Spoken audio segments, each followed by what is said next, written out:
Hello guys, so welcome back to my YouTube channel. So in this video I'm going to show you how to find a expansion of a algebraic function, right? So let's say it is x plus y to the power 3, right?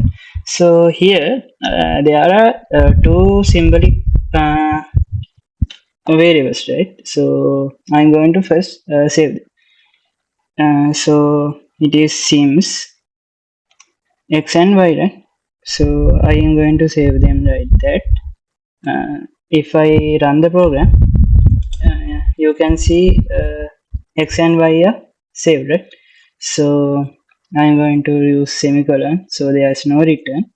So seems so I'm going to define the function f equals uh, x plus y to the power 3, right? So I'm going to save the function. Let's run the program, right? Function f is saved there, right? So now I'm going to find the expansion, right? So expand and f, right? Expand f. Let's run the program. Yeah, here you can see f is expanded here, right?